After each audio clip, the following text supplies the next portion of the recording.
Hello बच्चों, आप सभी का मेरे चैनल लर्निंग इंग्लिश पर बहुत बहुत स्वागत है।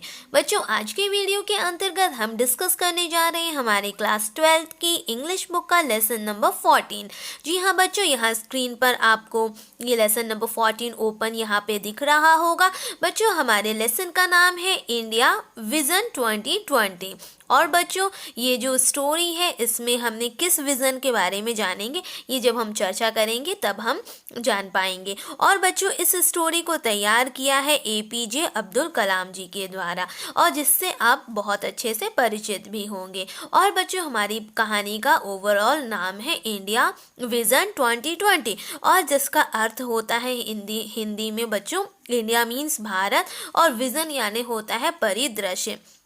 तो भारत का परिदृश्य क्या रहेगा 2020 में, तो ये जो है एपीजे अब्दुल कलाम ने बहुत दिनों पहले ही जो उन्होंने सोचा, और वह उन्होंने इस विज़न 2020 के अंतर्गत उन बातों को रखा। तो बच्चों, आज हम जानेंगे कि एपीजे अब्दुल कलाम ने जो विज़न 2020 देखा था इंडिया का, वह क्या था। इसे समझने से पहले बच्चों, हम इंट्रो बॉक्स को जो है थोड़ा सा रीड कर लेते हैं और जानते हैं कि इसमें हमसे क्या पूछा जा रहा है। यहाँ पे आप देख रहे हैं बच्चों, दो क्वेश्चंस आपके सामने दिए हुए हैं। तो सबसे पहला क्वेश्चन है जिसको हमें खुद से रीड करना है, और रीड करके इसके आंसर भी हमें अपने आप में सेल्फ देने हैं।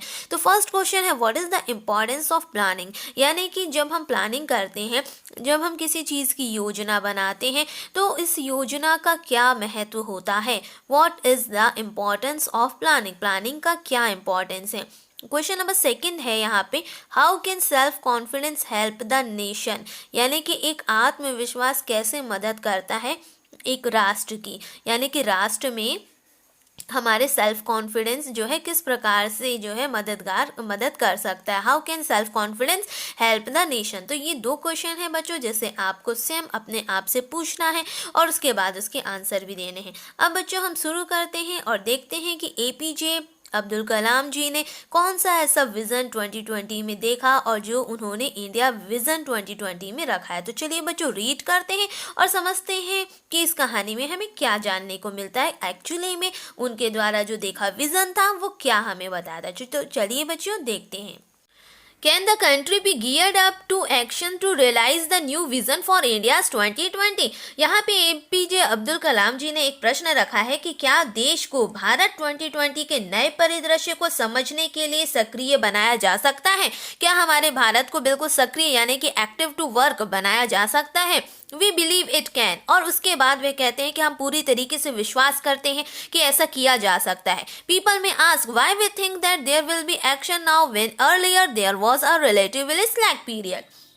उसके बाद वो ये भी बताते हैं कि लोग ये पूछ सकते हैं कि हम ऐसा क्यों सोचते हैं कि अब कोई भी कार्य हो सकता है, जबकि अगर हम पहले के समय की तुलना करते हैं तो पहले का जो समय था वो इतना कार्य से परिपूर्ण नहीं था, कार्य में इतनी गति नहीं थी। When development was not that rapid, उस समय जो है इतना विकास भी नहीं हुआ करता था, विकास में इतनी गति नहीं हुआ करती थी, इतना तेजी से विकास नहीं हुआ करता था। The answer we believe lies in appreciating that a large part of our population is young and rearing for change। उसके बाद वे ये बताते हैं कि इसका उत्तर मैं पूरी तरीके से विश्वास करता हूँ कि हम इस बात के लिए मूल्यवान है कि अब हमारी जो जनसंख्या का एक बहुत बड़ा हिस्सा यानी कि हमारी जो पॉपुलेशन है उसका एक लार्ज पार्ट जो है यंगस्टर यानी कि यंग पीपल से भरा हुआ है, और इसके साथ साथ परिवर्तन के लिए असाधारण रूप से बहुत ज़्यादा उत्सुक भी है। और उसके बाद वो बताते हैं the missed opportunities our history for them. और जितनी भी चूके हुए अवसर हैं यानी कि ऐसे अवसर जिन्हें हमने प्राप्त किया है, जिन्हें हमने प्राप्त नहीं किया है, वो जो हैं आज एक इतिहास बन चुके हैं उन लोगों के लिए। Also today there are some inspirational models of made in India in both the public and private sectors। उसके बाद वो ये भी बताते हैं कि इन जितने भी जो लक्ष्य अभी प्राप्त नहीं हो पाए हैं या जितने भी अवसर जो हमने खो दिए हैं या उनको पूरी तरीके से अचीव नहीं किया, तो वो तो एक हिस्ट्री बन चुके हैं। और उसके साथ ही साथ इसके अतिरिक्त आज कुछ ऐसे इंस्पिरेशनल मॉडल्स हैं जो भारत में निर्मित वाले प्राइवेट व सार्वजनिक विभागों में है, यानी कि जो भारत में निर्मित हैं और उसके साथ साथ वो प्राइवेट व सार्वजनिक विभागों में हैं, पब्लिक एंड प्राइवेट सेक्टर्स में हैं, ऐसा एपीजे अब्दुल कलाम बताते हैं। The world today is very different place from what it was. For a start, Indian industry is no longer controlled by the government as it used to be after independence. आगे APJ Abdul कलाम ये कहते हैं कि आज दुनिया पहले से बहुत ज़्यादा डिफरेंट है, यानी कि आज की जो दुनिया है वो पहले से बहुत ज़्यादा डिफरेंट है। सबसे पहले तो भारतीय उद्योग अब सरकार द्वारा नियंत्रित यानी कि कंट्रोल नहीं है, यानी कि जितने भी उद्योग हैं, जितने भी Indian industry is no longer control by the government, यानी कि उनका जो है सरकार के द्वारा उन पर किसी भी प्रकार का कोई नियंत्रण नहीं है, जैसे कि आज़ादी के पश्चात हुआ करता था। आज वो जो है गवर्नमेंट के द्वारा कंट्रोल में नहीं है as it use to be after the independence, यानी कि जिस तरह से जो है आज़ादी के पश्चात थे, अब जो है सरकार के द्वारा भारतीय उद्योगों पर किसी प्रकार का नियंत्रण नहीं है। When people required license and permit to launch new ventures, as a result, Indian companies could not compete with the best in the world, and at the same level, this led to a lack of self-confidence. आगे APJ Abdul कलाम ये भी बताते हैं कि जिस प्रकार से अब जो है भारतीय उद्योग पूरी तरीके से गवर्नमेंट के द्वारा, सरकार के द्वारा नियंत्रित नहीं है, जैसे कि आज़ादी के पश्चात यानी कि आफ्टर द इंडिपेंडेंस हुआ करते थे। और उस समय पर जब लोगों को नए प्रकार के, जितने भी नए प्रकार के कार्य करने के लिए, किसी भी प्रकार के कार्य को अंजाम देने के लिए, अच्छे कार्य की शुरुआत करने के लिए किस चीज़ की रिक्वायरमेंट हुआ करती थी? लाइसेंस की या फिर किसी प्रकार की परमिट लेनी पड़ती थी। और जब परमिट लेनी पड़ती थी या लाइसेंस लेना पड़ता था तो इसका रिजल्ट क्या होता था? इसका परिणाम स्वरूप जो जितनी भी हमारे इंडियन कंपनीज हैं, जितनी भी हमारे भारतीय कंपनी है, भारतीय उद्योग हैं, वो विश्व के और जो बेस्ट कंपनीज हैं या बेस्ट जितने भी उद्योग हैं उनसे जो है प्रतिस्पर्धा नहीं कर सकती थी, क्योंकि हमें जो है परमिशन लेना पड़ती थी। तो इस कारण से as a result Indian companies could not compete with the best in the world and at the same level this led to a lack of self confidence. और जब प्रतिस्पर्धा ही नहीं हो पाती थी तो इससे कहीं ना कहीं आत्मविश्वास, इसके कारण जो है वो डगमगाता था और इसके कारण आत्मविश्वास की भी कमी रहती थी। Today, Indians know that we have launched our own missiles. Our IT companies and auto components manufacturers are among the best in the world, and the agriculture production is soaring.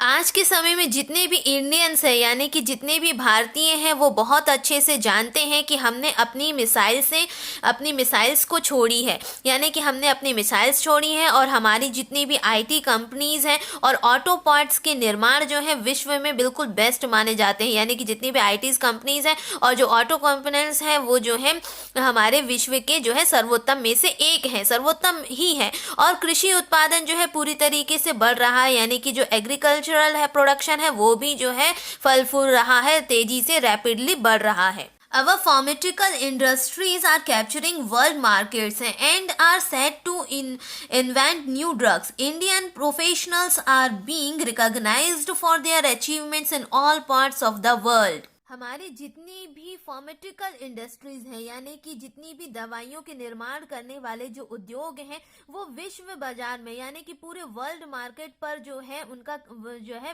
World market पर कब्जा कर रहा है। यानी कि हमारे जो pharmaceutical industries हैं are capturing world markets and are set to invent new drugs. उसके साथ साथ जब जिस प्रकार से वह पूरे जो है विश्व पर अपना अधिकार बना रहे हैं, अपने विश्व पर पूरी तरीके से उसको जो है कंट्रोल कर रहे हैं, जितने भी फार्मास्यूटिकल इंडस्ट्रीज हैं वो विश्व बाजार पर जो है कब्जा कर रहा है और नई दवाइयां जो है निर्मित करने को तैयार है। यानी कि कब्जा करने के साथ साथ नए जो ड्रग्स हैं, न्यू ड्रग्स हैं, उसे भी जो है आविष्कार कर रहे हैं, उनका भी जो है इन्वेंट कर रहे हैं। और इन्वेंट करने के साथ साथ जितने भी भारतीय व्यवसायिक पेशावर अपनी उपलब्धियों के लिए दुनिया में प्रसिद्ध हो रहे हैं, यानी कि जो इंडियन प्रोफेशनल्स हैं, यानी कि जितने भी भारतीय व्यवसायिक हैं, यानी कि जो भारतीय व्यवसायों से जुड़े हुए हैं, are being recognised for their achievements in all parts of the world. यानी कि जितने भी भारतीय व्यवसायिक पेशेवर हैं वे अपनी उपलब्धियों के लिए दुनिया में प्रसिद्ध हो रही हैं, यानी कि वह जितनी भी उन्होंने सफलताएं, जितनी भी उपलब्धियां वो हासिल कर रहे हैं, उसके कारण जो है वो विश्व भर में जो है अपने रिकॉग्नाइज किए जा रहे हैं, अपनी उपलब्धियों की वजह से पहचाने जा रहे हैं, अपनी उपलब्धियों की वजह से प्रसिद्ध होते ही जा रहे हैं इन all parts of the world, यानी कि पूरे विश्व भर में। Technology offers many opportunity to unleash people's entrepreneurial spirit, and today many youngsters are prepared to explore new areas of work. जितनी भी इंटरप्रेन्योरियल स्पिरिट है, यानी कि कहने का मतलब है आज के समय में जितनी भी तकनीकी प्रस्ताव है वो लोगों को जोखिम उठाकर काम करने वाली भावना को मुक्त करने के लिए तैयार है, यानी कि काम करने की जो भावना है उसको मुक्त करने के लिए तैयार है। और आज कई ऐसे यंगस्टर हैं, आज कई ऐसे नौजवान हैं जो कार्य के लिए नए नए क्षेत्रों को, कार्य के लिए जो है नए नए माध्यमों को जो है एक्सप्लोर कर रहे हैं, कार्य के नए क्षेत्रों को खोज निकालने के लिए पूरी तरीके से तैयार है। ऐसे कई यंगस्टर्स हैं अपने पूरे भारत में। The explosive growth in television, thanks primarily to satellite communications, exposes people to the realities existing elsewhere in the world. Why not in India? Is a natural question which arises in the minds of viewers. आज के समय में जो television का एक विस्फोटक विकास हो रहा है, जिसके लिए जितने भी जो सैटेलाइट कम्युनिकेशन है, यानी कि जिसके लिए उपग्रह संचार सेवा धन्यवाद की पात्र है, लोगों को विश्व में अन्य स्थानों की वास्तविकता का ज्ञान कराती है। यानी कि टेलीविज़न के माध्यम से जो अन्य स्थान होते हैं वो भी पूरे संसार भर के अन्य स्थानों के बारे में हम जो है घर बैठे जो है जानकारी को प्राप्त करते हैं, उसकी जो है नॉलेज जो है हमें घर बैठे ही प्राप्त होती है। Why not in India's is a natural questions which arises in the minds of the viewers. और यह चीज भारत में क्यों नहीं, सबसे बड़ा प्रश्न है why not in India, यानी कि ये चीज भारत में क्यों नहीं। ये एक जो है सहज प्रश्न है जो दर्शकों के मन में, दर्शकों के मस्तिष्क में हमेशा प्राय उठता है, यानी कि मोस्ट ऑफ द व्यूअर्स के माइंड में ये क्वेश्चन होता है कि why not in India, यानी कि भारत में क्यों नहीं, ये चीज हमारे भारत में क्यों नहीं। ये प्रश्न जो है ऑल द व्यूअर्स के माइंड में प्राय ही आता है। There are of course people who are pessimistic and say that India can't improve because of pervasive corruption, mindless bureaucracy and greedy politicians. But there are also people who want to make things better because the post-liberalization's economy has given them the opportunity.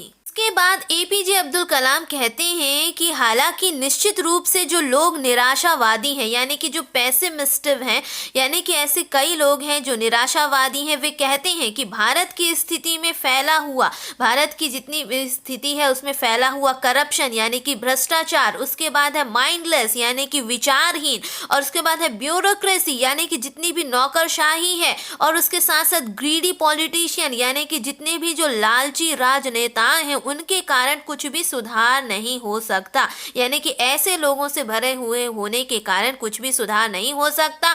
उसके बाद भी वो कहते हैं किंतु ऐसे भी लोग हैं जो चीज़ों को बेहतर बनाना चाहते हैं, यानी कि बेहतर बनाने के लिए प्रयासरत हैं और उसको बेहतर बनाना चाहते हैं, क्योंकि जो उनको अब जो भी स्थिति प्राप्त हुई है, क्योंकि बाद की जो भी उदार आर्थिक स्थितियों ने उन्हें जो जिस प्रकार की अपॉर्चुनिटी यानी कि जिस प्रकार का उन्हें अवसर प्रदान किया है, तो ऐसे भी लोग हैं जो चीज़ों को बेहतर बनाना चाहते हैं, क्योंकि आज की जो स्थिति उनको मिली है, जिस प्रकार की उदार आर्थिक स्थितियां उन्हें जो है अवसर प्रदान कर रही हैं, तो इस वजह से वो आज ऐसे कई लोग हैं जो चीज़ों को बेहतर बनाना भी चाहते हैं, ऐसा एपीजे अब्दुल कलाम बता रहे हैं। विजन यानी कि परिदृश्य, this is what we want as a nation to achieve by 2020, यानी कि एक राष्ट्र के रूप में हम जो भी कुछ 2020 तक प्राप्त करना चाहते हैं वो कुछ इस प्रकार से है, यानी कि 2020 तक हम जो भी हम एक राष्ट्र के रूप में प्राप्त करना चाहते हैं उनकी कुछ लिस्टिंग यहाँ पर रखी गई है, जिसमें से सबसे पहला है India will be a developed nation, यानी कि सबसे पहला परिदृश्य ये है कि 2020 तक भारत जो है एक प्रकार से विकसित राष्ट्र होगा, यानी कि India will be a developed nation, Bharat हमारा एक विकसित राष्ट्र होगा। सेकेंड विजन है India will be one of the 5 biggest economic powers having self reliance in the national security and standing in world economic and political forums. अर्थ है कि भारत विश्व की 5 महानतम शक्तियों में से एक होगा, यानी कि जितनी भी बिगेस्ट इकोनॉमिक पावर्स हैं उसमें से भारत भी हमारा जो है एक होगा, जिसके पास जो है अपनी राष्ट्रीय सुरक्षा होगी और राष्ट्रीय सुरक्षा में स्वनिर्भरता होगी और तथा संसार के आर्थिक व राजनीतिक मंच पर भारत एक विशेष स्थान पर होगा, यानी कि उसके पास अपनी एक पावर होगी और जिसके पास राष्ट्रीय सुरक्षा के लिए भी अपनी एक सिक्योरिटी होगी and standing in world economic and political forums, और उसके साथ साथ संसार के आर्थिक व राजनीतिक मंच पर भारत का एक विशेष यानी कि एक स्पेशल एक मुकाम होगा, एक स्पेशल उसका स्थान भी होगा। नेक्स्ट विजन है agriculture would have become very remunerative to farmers with the success of the second green revolutions. India will have the surplus food products to export to the world after domestic consumption is met. द्वितीय हरित क्रांति की सफलता के कारण कृषि किसान के लिए काफ़ी धनदायी बन गई है, यानी कि एक एग्रीकल्चर ही एक ऐसा है जिससे जो है काफ़ी जो है उन्नति हो रही है और काफ़ी जो है अर्निंग भी हो रही है।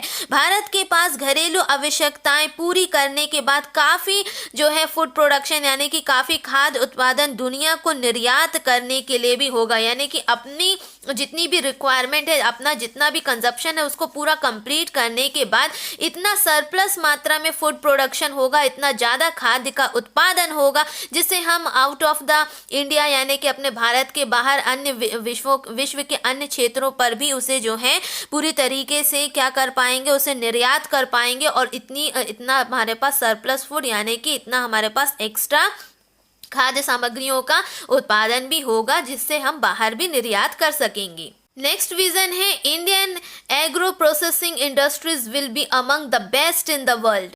कृषि प्रोसेसिंग उद्योग दुनिया का सबसे बढ़िया होगा, यानी कि भारतीय कृषि प्रोसेसिंग जितना भी इंडस्ट्रीज है, जितना भी उद्योग है वो जो है सबसे बढ़िया होगा। India will capitalize on its vast mineral wealth to emerge as a major techno-industrial global power in various advanced and commercial materials such as steel and titanium. Bharat अपनी विस्तृत खनिज संपदा को पूंजी बनाकर विभिन्न अग्रिम और व्यापक पदार्थ में एक प्रमुख तकनीकी औद्योगिक पदार्थ है, जैसे लोहा व टाइटेनियम के रूप में विश्व में प्रमुख शक्ति के रूप में उभरेगा, यानी कि किस रूप में, लोहे व टाइटेनियम के रूप में विश्व में प्रमुख शक्ति के रूप में यानी कि एक पावर के रूप में जो है उभरेगा, जिसकी जो है बहुत दूर दूर तक इसकी जो है वैल्यू होगी और इसका जो है एक्सपोर्ट करने का कार्य बहुत ही प्रगति से होगा। 6 नंबर पे विजन दिया गया है the Indian chemical industry will be transformed into a technological innovator in clean processes specially chemicals, pharmaceuticals, biotech and natural products. यानी कि भारतीय रसायन उद्योग खासकर जितने भी केमिकल्स हैं यानी कि रसायन और उसके साथ साथ औषधि, बायोटेक व प्राकृतिक उत्पादनों के शुद्धिकरण के कार्य में तकनीकी नवीन खोजों के रूप में परिवर्तित हो जाएगा, यानी कि नवीन खोजों के रूप में तकनीकली यानी कि टेक्नोलॉजी के रूप में नवीन खोजों के रूप में जो है बहुत ज़्यादा परिवर्तन होगा, उनमें जो है चेंजेस होंगे। उसके बाद 7 नंबर पे विजन दिया गया है the Indian manufacturing sector will be a major national and world player in machine, tools, foundry and transport equipments. Many engineering products will be designed and made in India. India will be the manufacturing centre of the world. यानी कि भारतीय उत्पादन sector machine, tools, भट्टियां व यातायात उपकरणों के मामले में राष्ट्रीय व वैश्विक प्रमुख खिलाड़ी बनेंगे और उसके साथ साथ कई इंजीनियरिंग उत्पादन डिजाइन किए जाएंगे व बनाए भी जाएंगे और भारत संसार के उत्पादन केंद्र बनेगा, यानी कि जो हमारा भारत है वो जो है पूरा संसार का उत्पादन केंद्र यानी कि एक सेंटर, मैन्युफैक्चरिंग सेंटर बनेगा हमारा भारत। 8 नंबर पे दिया हुआ है India will emerge as a global leader in the services sector providing excellent services with in the country and outside. यानी कि भारत सेवा के क्षेत्र में वैश्विक नेता के रूप में उभरेगा जो देश में व बाहर सर्वोत्तम सेवाएं प्रदान करेगा, यानी कि in India and outside India दोनों जगह पर एक्सीलेंट सर्विसेज प्रोवाइड करेगा। उसके बाद 9 नंबर पे है in critical elements of the strategic sectors India will be self reliant. कि रण क्षेत्र में प्रमुख तत्वों में भारत जो है अपने हिसाब से जो है सेल्फ जो है निर्भर रहेगा, अपने ऊपर जो है पूरी तरीके से सेल्फ रिलायंट रहेगा, स्वनिर्भर होगा। नंबर पे विजन दिया गया है through speedy growth of roads railway telecommunications and electricity India will have excellent infrastructure to fulfil the needs of development. यानी कि जितनी भी सड़क हैं, सड़क, रेलवे, दूरसंचार व बिजली में तेजी से पूरी तरीके से डेवलपमेंट होगा और उसके साथ साथ भारत विकास की जितनी भी आवश्यकताएं हैं वो पूरी करने के लिए एक सर्वोत्तम बुनियादी ढांचा खड़ा करेगा। यानी कि सारी आवश्यकताओं की पूर्ति करने के लिए, उसे पूरा कंप्लीट करने के लिए एक बेस्ट यानी कि सर्वोत्तम बुनियादी ढांचा जो है तैयार करेगा, एक प्लेटफॉर्म जो है तैयार करेगा। 11 नंबर पे विजन दिया है health and education services will reach all people. यानी कि जितनी भी स्वास्थ्य व शिक्षा संबंधी जितनी भी सेवाएं हैं वो सभी लोगों तक पहुंचेंगी, सभी लोगों तक साधारण रूप से बहुत अच्छे तरीके से पहुंचेंगी। ये तो कुछ 11 विजन थे जो एपीजे अब्दुल कलाम ने रखे थे कि 2020 तक इन सब का फुलफिलमेंट हो जाना चाहिए, हम अपने भारत को इस रूप में देखना चाहेंगे। परंतु उसके बाद वे ये भी कह रहे हैं how can we realise the vision, यानी कि हम इस प्रकार के परिदृश्यों को कैसे वास्तविक बनाएंगे, किस प्रकार से हम इनको जो है रियलाइज करेंगे, किस प्रकार से हम इन्हें पहचानेंगे, कंप्लीट करेंगे। All the things listed above are attainable, however they will not happen spontaneously nor can they be left to the government, planners, scientists and economists alone. Everyone has a role to play, each and every person in India. We should act now and persevere regardless of any setbacks we may face along the way. APJ Abdul Kalam कहते हैं कि जितनी भी चीज़ें उपरोक्त यानी कि ऊपर बताई गई हैं वो सारी जो बातें हैं वो जो पूरी तरीके से प्राप्य हैं यानी कि अटेनेबल हैं। उसके बाद वे ये भी कहते हैं कि हालांकि वे स्वमेव नहीं हो जाएंगी, ना ही वे जो है केवल सरकार या योजना बनाने वाले, यानी कि वो ये बताना चाह रहे हैं कि ये सारी चीज़ें स्वतः अपने आप ही नहीं हो पाएंगी, या हम चाहें तो हम सिर्फ उन पर भी नहीं छोड़ सकते कि जो हम पूरी गवर्नमेंट पर नहीं ये सौंप सकते कि गवर्नमेंट ही सारी चीज़ों की रोल प्ले करे, या जितने भी योजना बनाने वाले हैं, जितने भी प्लानर्स हैं उन पर सौंप दिया जाए तो वही सिर्फ केवल कर पाएंगे, या साइंटिस्ट यानी कि जितने भी वैज्ञानिक हैं या जितने भी अर्थशास्त्रियों हैं यानी कि जितने भी इकोनॉमिस्ट हैं उन पर ही केवल ये सारी बातें लादी नहीं जा सकती कि उनके द्वारा ही पूरी जो है सफलतम रूप से हम जो है उसे कंप्लीट कर पाएंगे। इसलिए वो कहते हैं कि everyone has a role to play, यानी कि हर एक व्यक्ति को अपनी अपनी भूमिका होगी जिसको जो है अपनी भूमिका यहाँ पर अदा करनी होगी, और भारत में प्रत्येक व्यक्ति का इसमें अपना जो है एक योगदान होगा। वी शुड एक्ट नाउ, यानी कि हमें पूरी एंड प्रिजर्वर यानी कि पूरी लगन से लगनता को लगानी पड़ेगी और आज से ही उसको कार्य को करना पड़ेगा। Regardless of any setbacks we may face along the way, यानी कि मार्ग में आने वाले जितने भी इशू हैं, जितनी भी प्रॉब्लम्स हैं, हमें उन्हें जो है बहुत अच्छे से डील करना होगा और उसके प्रति बहुत ही लगनता से, तत्परता से आज से ही कार्य करना होगा।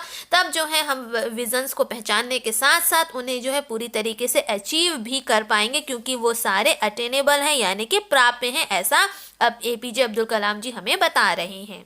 What can you do, यानी कि यहाँ पे आपसे पूछा जा रहा है कि तुम क्या कर सकते हो, आपसे ये प्रश्न रखा गया है और उसके बाद वे बताते हैं for a start it is important that you be aware of the visions and of all the factors that will help in making it come true.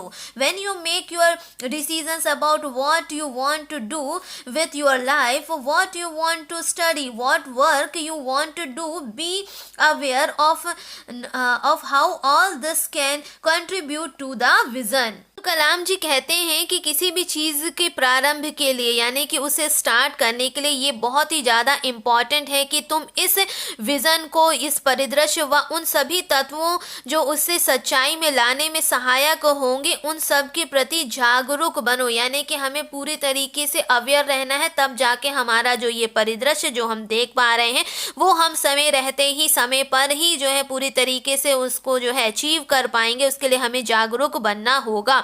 और अपने जीवन के लिए जब तुम क्या करना चाहते हो, मतलब कि हमें ये सोचना पड़ेगा what you want to do with your life, यानी कि हम अपने जीवन से क्या करना चाहते हैं। और ऐसा हमें खुद से अपने अंदर एक प्रश्न रखना होगा। और तुम क्या अध्ययन करना चाहते हो, किस चीज़ की स्टडी करना चाहते हो, तुम क्या काम करना चाहते हो, यानी कि कौन सा वर्क है जो हमारे लिए प्रेफरेबल है और जिसे हम करना चाहते हैं। और इनके साथ साथ इन सब के बारे में हमें ये भी सोचना चाहिए कि इनके बारे में निर्णय लो और हमें इनके बारे में एक प्रॉपर डिसीजन लेना होगा। तो इस बात के प्रति जागरूक बनो कि यह सब किस तरह इस परिदृश्य को योगदान दे सकते हैं। यानी कि जितने भी परिदृश्य हमने देखे हैं जिसे हमें टाइम से रहते ही जो है कंप्लीट करना है, तो उन सब को कंप्लीट करने के लिए जो भी परिदृश्य हमने देखा है तो उसके प्रति हमारा योगदान कितना है, हम कितना योगदान दे सकते हैं ताकि जो परिदृश्य हम देख पा रहे हैं वह समय रहते ही उस तक जो है हम पहुंच सकें और उसको साकार कर सकें, उसको जो सफलतम तरीके से पूरा कंप्लीट कर सकें। तो उसके लिए हर एक को अपना रोल प्ले करना पड़ेगा। सबको अपने मन में ये जो है प्रश्न करने पड़ेंगे कि वे किस चीज़ की स्टडी करे, कौन से कार्य है जिसमें वो गति लाए, कौन सी चीज़ है जिसे वो अपने तरीके से योगदान लाकर उसे जो है पूरा आगे जो है कंप्लीट कर सकता है। तो ये सारे प्रश्न जब वह मन में रखेंगे तो सबका अपना अपना योगदान आएगा उस परिदृश्य को पूरा करने में और समय रहते ही वह परिदृश्य जो है पूरा समय से कंप्लीट भी हो जाएगा। You can also tell others about this visions and make your family and friends share it and do their bit to help realize it. Collect and share positive stories of how people are working towards this vision. उसके बाद APJ Abdul Kalam जी ये भी कहते हैं कि हमें दूसरों को भी इस परिदृश्य के बारे में बताना चाहिए और साथ ही साथ अपने परिवार वालों को, अपने जितने भी मित्र हैं यानी कि जितने भी हमारे फैमिली मेम्बर्स हैं, जितने भी हमारे फ्रेंड सर्कल्स हैं, उनके बीच में भी ये सारी चीज़ों को शेयर करना चाहिए। उन्हें भी इन परिदृश्यों के बारे में अवगत कराना चाहिए ताकि वह भी अपने इस परिदृश्य को पूरा पहचान कर अपनी योगदान को जो है प्रदान करने के लिए सफलतम प्रयास करें और इसको वास्तविक बनाने के काम में अपना जो है योगदान पूरी तरीके से उसके लिए प्रेरित हों और अपने योगदान को प्रदान भी कर सकें। इस बात को सकारात्मक कहानियों को एकत्र करो और दूसरों को बांटो कि लोग किस तरह इस परिदृश्य की ओर काम कर रहे हैं। यानी कि एक मोटिवेशनल स्टोरी, एक सकारात्मक कहानियों को एकत्र करना है और साथ में दूसरों को भी बांटना है ताकि उन्हें भी बताना है कि वह भी अपना इस परिदृश्य की ओर काम जो कर रहे हैं उनसे प्रेरित होकर वह अपने भी योगदान को, इस परिदृश्य को पूरा करने में अपने स्वयं के योगदान को भी प्रदान कर सकें। There are 4 specific ways in which I believe every student can contribute to the realizations of Vision 2020. यहाँ पर अब्दुल कलाम जी हमें बताते हैं कि 4 स्पष्ट तरीके हैं और वह ऐसा विश्वास करते हैं कि हर विद्यार्थी इसके द्वारा परिदृश्य 2020 को वास्तविक यानी कि उसको पूरी तरीके से रियल बनाने में अपना अपना जो है योगदान प्रदान कर सकता है। और उसको अपना योगदान प्रदान करने के लिए ऐसे 4 तरीके उन्होंने बताए हैं जिसमें से सबसे पहला है बी इंडस्ट्रियस। इसे पढ़ते हैं बच्चों, we must work together with great determination and effort by share resolutions much can be achieved. Look at the miracles that were achieved by Japan and Germany after World War II. You too must work hard at whatever you are doing. कहने का मतलब है APJ Abdul Kalam जी हमें यही कह रहे हैं कि जिसमें से सब 4 तरीके उन्होंने बताए हैं, जिसमें से सबसे पहला तरीका है बी इंडस्ट्रियस, यानी कि हमें जो है उद्यमी बनना है और उद्यमी बनने के लिए हमें बड़े दृढ़ विश्वास व प्रयास के द्वारा साथ साथ काम करना है। यानी कि हमारा जो एक डिटर्मिनेशन है वो बहुत ही स्ट्रांग होना चाहिए और अपने डिटर्मिनेशन को स्ट्रांग करके हमें हर एक चीज़ को जो है प्राप्त करना है। जितनी भी चीज़ें हमने देखी हैं जिसका उसका रिजोल्यूशन यानी कि संकल्प मजबूत करके हमें जो है उसे पूरी तरीके से हासिल करना है पूर्ण संकल्प द्वारा और बहुत ज़्यादा प्राप्त हो, इस प्रकार से ऐसा विश्वास करके हमें उसके प्रति जो है जुट जाना है। चमत्कार की बात कहते हैं और बोलते हैं कि look at the miracles that were achieved by the Japan and Germany, यानी कि जापान और जर्मनी जैसी जितनी कंट्रियां थी उन्होंने जो है किस प्रकार से जो है अपने आप में उपलब्धियों को हासिल किया after the world war second world war यानी विश्व युद्ध के बाद। You too must work hard, यानी कि इसी प्रकार से कठोर या कठिन परिश्रम हमें भी करना है at whatever you are doing, यानी कि जो भी हम करें उसमें हमारा जो प्रयास है, हमारे जो अपने तरीके से जिस प्रकार से हम जो अपना उसमें अपना पोटेंशियल दे रहे हैं वो बहुत ज़्यादा स्ट्रांग होना चाहिए। हमारा जितना भी विल पावर है उसके लिए बहुत ही स्ट्रांग होना चाहिए। जो भी हम करें उसमें पूरी दक्षता होनी चाहिए ताकि हम निश्चित ही सफलता को प्राप्त कर सकें। सेकेंड है be inventive. We have seen the way that the Indian IT industry has grown from virtually nothing to an industry which is winning India much global recognition. This industry has largely grown on its own without too much government assistance. You too can think creatively to find a niche of opportunity in which you think you can help India develop. Abdul Kalam ji कहते हैं कि आविष्कारक बनो, यानी कि जो दूसरा तरीका है वो ये है कि हम सभी को आविष्कारक बनना होगा। और वह बताते हैं कि हमने देखा है कि किस प्रकार से जो भारतीय IT उद्योग है, यानी कि भारत के जितने भी IT उद्योग हैं वो अस्तित्वहीनता से उबर कर, यानी कि उनका जो भी उनका अस्तित्व था उससे उभर कर जो है किस प्रकार से अपने उद्योग के रूप में उन्होंने अपना जो है डेवलपमेंट किया और जिससे भारत के लिए विश्व में एक पहचान बनाई है। यानी कि इस IT इंडस्ट्री ने भारत के लिए अपनी एक अलग ही पहचान बनाई है। Winning India much global recognisation, जिसे जो है विश्व में एक पहचान बनाई है पूरे ऑल इन द वर्ल्ड में। This industry has largely grown on its own. और वे ये भी कहते हैं कि ये जो उद्योग है वह स्वयं में, यानी कि अपने आप में अपने बल पर बिना शासकीय सहायता के विस्तृत रूप से विकसित हुआ है, यानी कि अपने बल से फुल सेल्फ ग्रोन हुआ है विदाउट एनी हेल्प, यानी किसी की मदद के बिना जो है ये जो है अपने आप में जो है इसने वृद्धि करी है, अपना प्रोग्रेस किया है, डेवलपमेंट किया है। तुम भी सृजनात्मक विचार करके अवसरों का विशेष जो है स्थान बना सकते हो, यानी कि हम भी जितनी भी अपॉर्चुनिटीज़ हमें प्रदान की जाती हैं उसका हम सही समय पर सही फायदा उठाकर हम भी जो है बहुत अच्छे कार्य को कर सकते हैं। तुम भी भारत के विकास में सहायता कर सकते हो, यानी कि भारत को जो है एक प्रॉपर डेवलपमेंट जो है डेवलपमेंट कंट्री में डेवलप कर सकते हो। और यदि तुमने सही समय पर सही अवसर को पहचाना और उस प्रकार से कार्य किया, कार्य में गति लेकर आए, तो इस प्रकार से हम भी एक अपनी कंट्री को जो है एक विकासशील कंट्री पूरी तरीके से बना सकते हैं और ऑल ऑफ द वर्ल्ड में अपना जो है एक अलग ही नाम डेवलप भी कर सकते हैं, एक अपनी अलग पहचान भी बना सकते हैं। उसके लिए हमें बी इन्वेंटिव यानी कि आविष्कारक बनने की बहुत ही ज़्यादा ज़रूरी है और यही एक तरीका है जिससे हम जो है प्रगति कर सकते हैं। नेक्स्ट है learn governance. No development is possible unless there is a stable framework of government which helps individuals. It is important that governments also responsive to the needs of people and at the same time help to regulate them। Abdul Kalam ji कहते हैं कि शासन करना सीखो, यानी कि हमें learn governance आना चाहिए। हमें लर्न करना है कि हाउ टू गवर्नेंस, यानी कि शासन करना हमें सीखना चाहिए।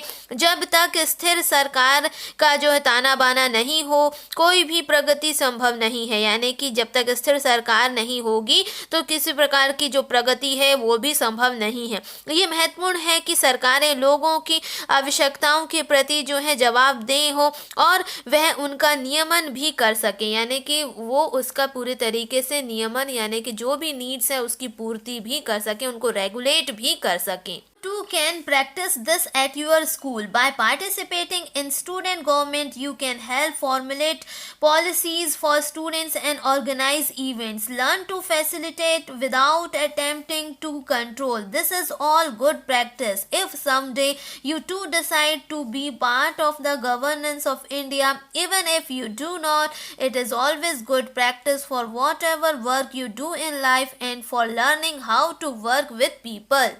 एपीजे अब्दुल कलाम हमें आगे बताते हैं कि तुम स्वयं अपने विद्यालय में विद्यार्थियों की सरकार में भाग लेकर इसका अभ्यास कर सकते हो। और वे ये भी बताते हैं कि तुम विद्यार्थियों के लिए एक नीतियां बनाना व विशिष्ट कार्यक्रमों का आयोजन करने में मदद कर सकते हो। यानी कि जब हम स्कूल में उन एक्टिविटीज़ को सीखेंगे तो हम अपने रियल लाइफ में अपने देश के लिए भी उसे पालन कर पाएंगे, जिसके लिए हमें सीखना शुरू से होगा।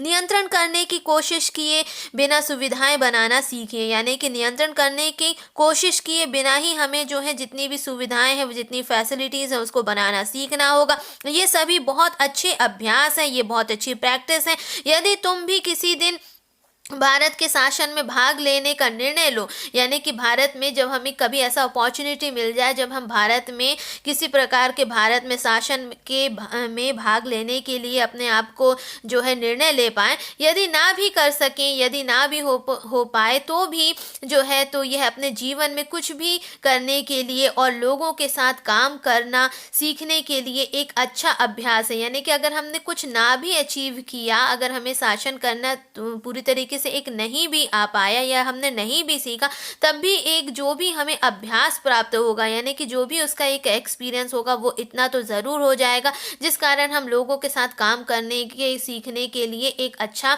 हमें जो है एक प्रैक्टिस हो जाएगी, एक अभ्यास हो जाएगा। तो यानी कि किसी भी चीज़ में हमारा लॉस नहीं है, हमें ये शुरू से अपने कार्यशैली में जहाँ हम हैं, अगर विद्यालय में हैं तो वहाँ, अगर कॉलेज में हैं तो वहाँ हमें शुरू से ये प्रैक्टिसिंग करना है, तब जाके हम जो है अपनी कंट्री को एक डेवलप्ड कंट्री बना पाएंगे। और जो परिदृश्य देख रहे हैं उन परिदृश्य को कार्य करने के लिए, यानी कि संपूर्ण करने के लिए, उसका फुलफिलमेंट करने के लिए ये भी जो है कहीं ना कहीं रिस्पॉन्सिबल होगा। बात नेक्स्ट है डू योर सिविक ड्यूटी, यानी कि जितने भी हमारे नागरिक कर्तव्य हैं हमें उनका पालन करना होगा।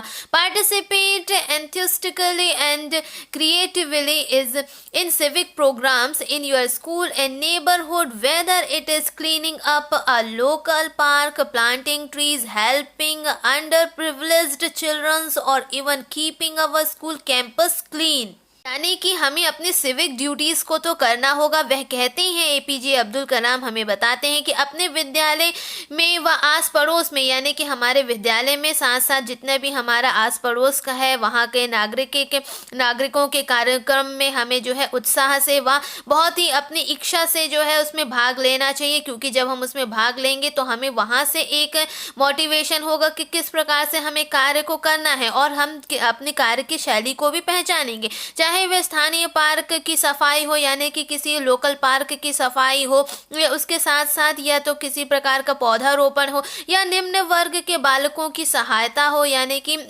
किसी भी अंडर जो प्रिविलेज्ड बच्चे होते हैं, यानी कि जो निम्न वर्ग के जो बालक होते हैं उनकी सहायता का कार्य हो। यह जो जहाँ तक कि अपने विद्यालय परिसर को साफ करने का काम हो, यानी कि किसी प्रकार का एनवायरनमेंट क्लीनिंग का प्रोग्राम हो या कुछ भी हो, हम सब में उसमें हमें जो है पार्ट करना चाहिए, अपनी सिविक ड्यूटी को पहचानना चाहिए, ताकि हम जो है उसको पहचानें और अपनी सिविक ड्यूटी से भी सीखें कि हमें किस प्रकार से कार्य को करना है। This can transform not only your immediate environment but also India as a whole. Look at the transformation that has happened in Singapore, once an untidy city, today due to programs started by the government and willingly assisted by its citizens. Singapore has become one of the cleanest cities in the world.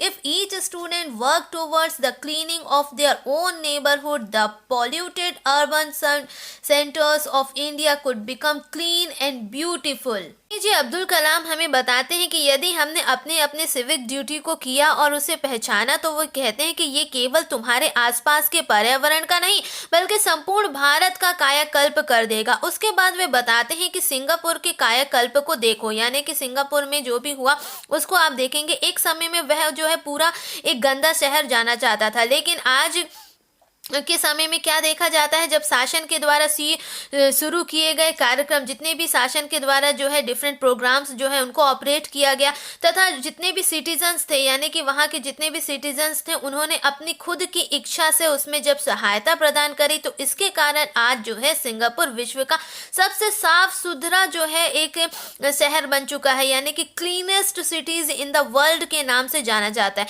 तो वो जब कब हुआ, जब लोगों ने अपने civic duty को पहचाना, सरकार ने प्रोग्राम्स लॉन्च करे, वहां के नागरिकों ने उसे अपने खुद की इच्छा से उसमें भाग लिया, जब सब लोगों ने अपना सहयोग प्रदान किया सारी जरूरतों को समझते हुए, तो वही गंदा शहर जो है एक संसार का सबसे साफ सुथरा शहर के नाम से जाना जाने लगा।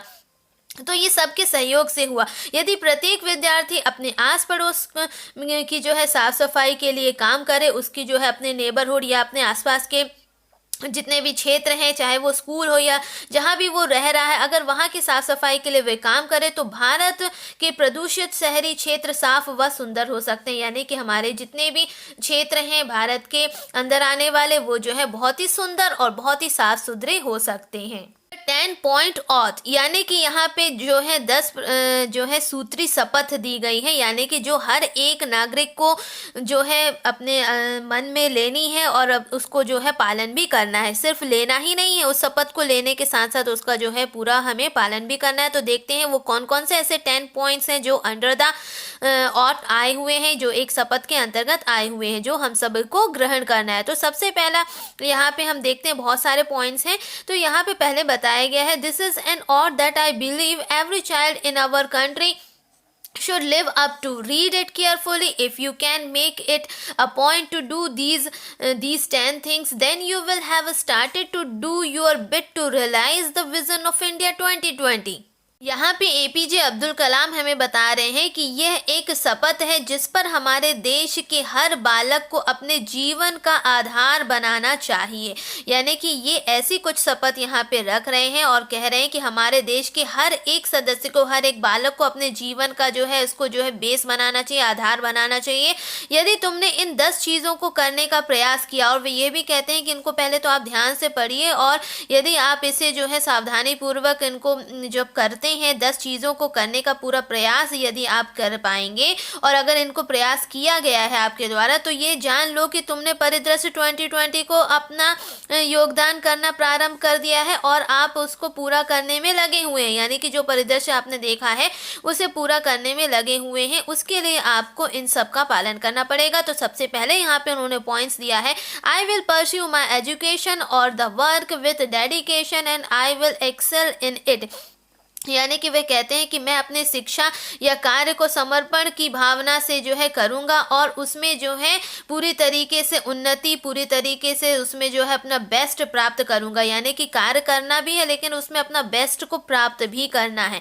नेक्स्ट वो कहते हैं कि I will teach at least 10 persons who cannot read or write to do so। यानी कि हमें दूसरी शपथ ये भी ग्रहण करनी है जिसे हमें पालन करना है कि मैं कम से कम 10 लोगों को जो पढ़ना लिखना नहीं जानते हैं, यानी कि पूरी तरीके से जो है अनपढ़ हैं, मैं उन्हें जो है पढ़ाऊंगा और पढ़ाने के साथ साथ उन्हें जो है शिक्षित भी करूंगा।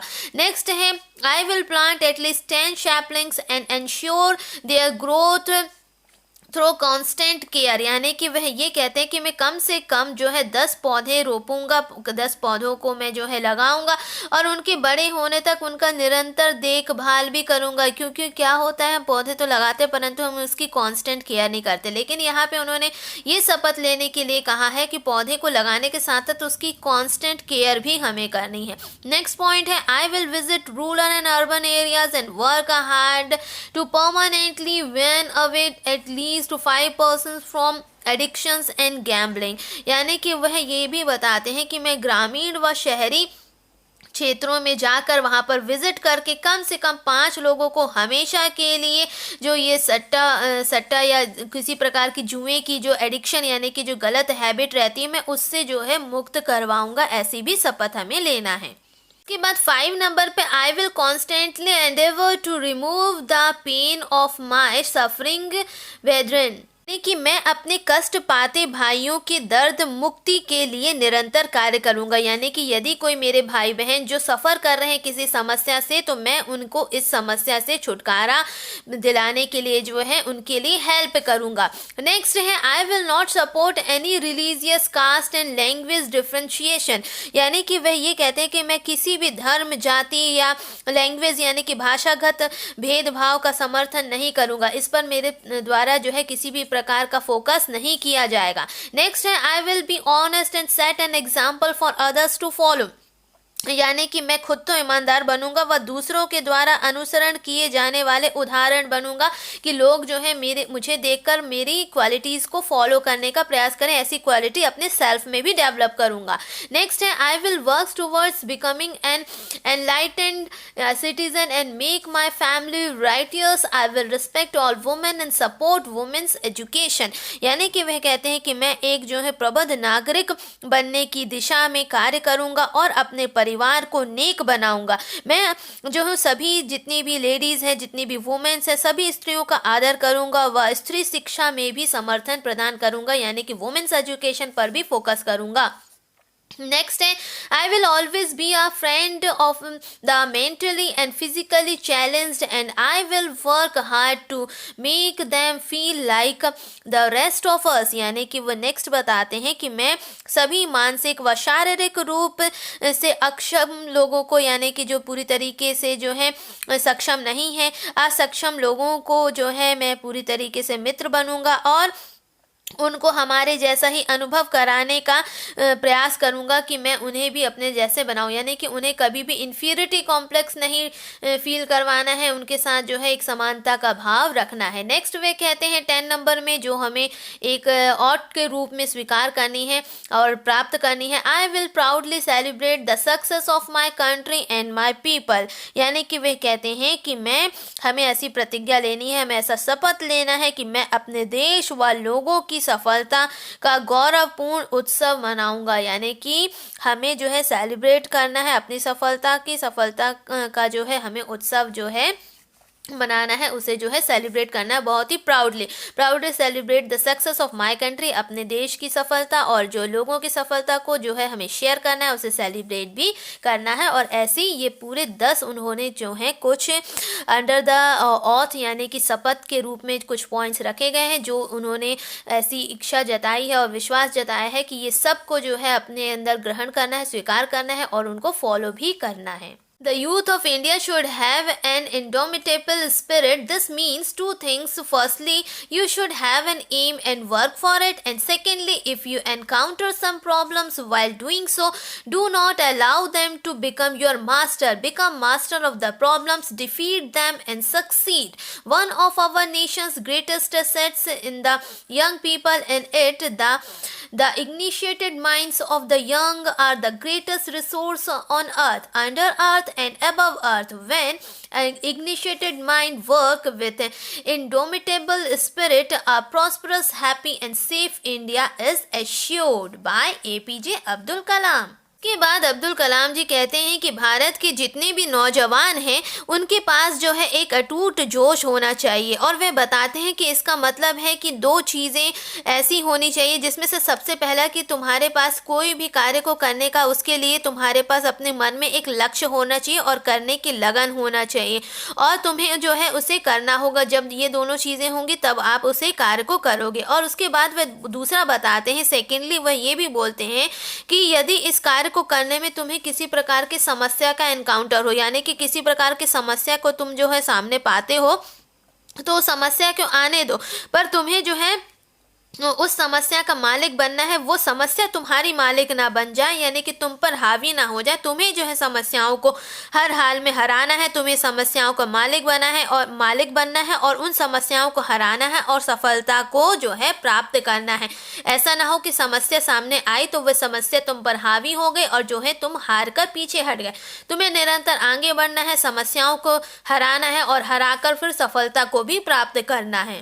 उसके बाद उन्होंने अंत में ये भी बताया है कि हमारा जो भी राष्ट्र है उसकी कई संपत्तियों में से जो एक है वो है जितने भी यंग पीपल हैं, यानी कि जितने भी युवा पीढ़ी है, जितने भी जो नए बालक हैं, नए लोग हैं, वह जो है एक सबसे बड़ी संपत्ति है। और नन्हे बालकों में यानी कि जितने भी यंगस्टर हैं उन्हें उनको यदि देखा जाए तो उन्हें जो है हमें जो है प्रज्वलित मस्तिष्क धरती के ऊपर, धरती पर व धरती के नीचे बहुत बड़े स्रोत साधन, यानी कि जितने भी ये जो युवा पीपल है वो एक ऐसे युवा पीढ़ी है जो एक सबसे बड़ी ताकत बन सकती है और एक प्रज्वलित मस्तिष्क यानी कि इग्निशिएटेड माइंड्स जो धरती के ऊपर भी है और धरती के ऊपर के साथ साथ धरती पर भी है और धरती के नीचे बहुत बड़े स्रोत के जो है एक प्रकार से साधन हैं। और वो कहते हैं कि जब ये जो इग्निशिएटेड माइंड्स हैं यानी कि जितने भी ये प्रज्वलित मस्तिष्क हैं वह जो अपना अटूट जोश लगाएंगे, क्योंकि ये बहुत ही एनर्जेटिक हैं, और जब ये अपनी एनर्जेटिक तरीके से अपनी एनर्जी को पूरा फोकस कर देंगे लक्ष्य को प्राप्त करने के लिए, अपने जोश से जब ये काम करेंगे तो एक समृद्ध, सुखी व सुरक्षित भारत का होना तो बिल्कुल निश्चित ही है।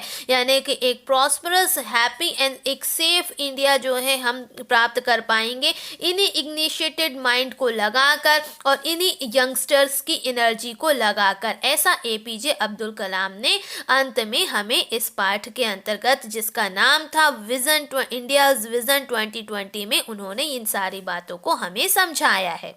बच्चों, पाठ का अध्ययन करने के बाद अब हम सारे कठिन शब्दों को देख लेते हैं। तो कठिन शब्दों में सबसे पहला है अपॉर्चुनिटी, जिसका अर्थ होता है अवसर। पॉपुलेशन, जनसंख्या। इंस्पिरेशनल, प्रेरणादायक। फार्मास्यूटिकल का अर्थ होता है औषधीय। एंटरप्रेन्योरियल का अर्थ होता है उद्यमी, टेक्नोलॉजी यानी तकनीकी। अचीवमेंट्स यानी उपलब्धि। पेसिमिस्टिक यानी होता है निराशावादी। परवेसिव यानी होता है सर्वव्यापी। करप्शन यानी भ्रष्टाचार। माइंडलेस विचारहीन। ब्यूरोक्रेसी यानी नौकरशाही। लिबरलाइजेशन यानी उदारीकरण। रिम्यूनरेटिव यानी लाभकारी। इमर्ज का अर्थ होता है प्रकट करना या फिर प्रकट होना। आगे देख लेते हैं। करप्शन यानी खपत। रिवॉल्यूशन यानी क्रांति। उसके बाद है फाउंड्री, यानी फाउंड्री का अर्थ होता है भट्टी। स्पॉन्टेनियसली यानी होता है अपने आप या स्वतः किसी चीज का होना। इंफ्रास्ट्रक्चर यानी आधारभूत संरचना। टेली कम्युनिकेशन का अर्थ होता है दूर संचार। उसके बाद है शेयर, इसका अर्थ होता है पारदर्शी। एंथेस्टिकली का अर्थ होता है उत्साह पूर्वक। अंडर प्रिविलेज्ड का अर्थ होता है सुविधा से वंचित। और नीचे का अर्थ होता है मौका। सैपलिंग्स यानी पौधा। और एडिक्शन यानी होता है किसी चीज की लत। गैम्बलिंग यानी होता है जुआ खेलना। सिटीजन्स यानी नागरिक। ब्रेदरन यानी होता है भाइयों। रिलीजियस का अर्थ होता है धार्मिक। और इनडोमिटेबल का अर्थ होता है अदम्य। तो बच्चों, ये सारे कुछ कठिन शब्द थे जो पाठ के अंतर्गत आए हुए हैं। इन सब का अध्ययन करके आप सारे कठिन शब्दों को जो है जान सकते हैं, समझ सकते हैं। तो बच्चों, मैं उम्मीद करती हूँ कि ये आपके लिए बहुत ही हेल्पफुल रहेगा। मैं इसी प्रकार से अपने नेक्स्ट वीडियो में आपके लिए जो है आपके स्टडी कंटेंट लाती रहूँगी। बच्चों, इस वीडियो में इतना ही। नेक्स्ट वीडियो में हम फिर मिलेंगे इसके सारे प्रश्न उत्तरों के साथ। तब तक के लिए थैंक यू।